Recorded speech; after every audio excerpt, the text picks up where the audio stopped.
একটা সংসার অসুখী হওয়ার পেছনে অনেক কারণ থাকতে পারে, কিন্তু সুখী হবার পেছনে একটাই কারণ, আর তা হলো স্বামী এবং স্ত্রীর মধ্যে ইনসাফপূর্ণ বোঝাপড়া। দুজনের মধ্যে বোঝাপড়াটা তখনই কাজ করবে যখন সেখানে ইনসাফ বা সুবিচার থাকবে। যখন সেই বিচার ব্যবস্থাপনাটা একতরফা হয়ে যায় তখনই বিরাট গণ্ডগোল বাধে। সাধারণত আমাদের সমাজের পরিবারগুলোতে এই সুবিচারের খুবই অভাব দেখা যায়। ৯৯% ছেলেই মায়ের দিকে বেশি ঝুঁকে যায়, যিনি তার স্ত্রীর শাশুড়ি হন।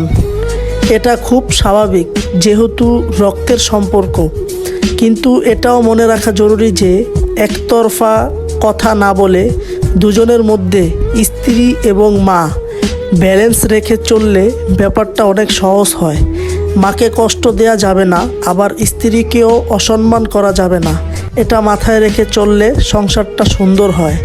যখন কোনো মেয়ে একটি নতুন সংসারে আসে, স্বভাবগতভাবেই সেখানে সে নিজেকে মানিয়ে নেয়ার চেষ্টা করে। ব্যতিক্রম হয়তো আছে, ব্যতিক্রমের কথা বলছি না। অনেক চাকরিজীবী শিক্ষিত মেয়েকেও দেখেছি মানিয়ে নিতে, সহ্য করে যেতে। এই মানিয়ে নিতে নিতে একতরফা আচরণ পেতে পেতে একসময় সে মেন্টালি সিক হয়ে পড়ে। একটা বেলুনে বাতাস ভরতে থাকলে একসময় সে আর নিতে পারে না, ফেটে যায়। এবং এই ফেটে যাওয়াটা যথেষ্ট শব্দ করেই ফেটে যায়। মেয়েটির বেলাতেও তাই হয়।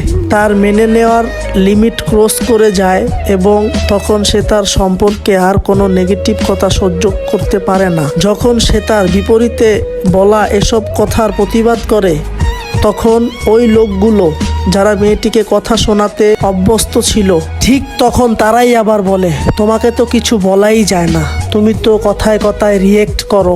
যে কোনো মানুষের ব্রেইনের একটা নির্দিষ্ট ধারণ ক্ষমতা আছে, এর বাইরে সে নিতে পারে না। যখন তাকে অতিরিক্ত দেয়া হয় তখন সে ফেইল করে, তার কার্যক্ষমতা হারিয়ে ফেলে, আর তখনই তাকে বলা হয় মানসিক রোগী।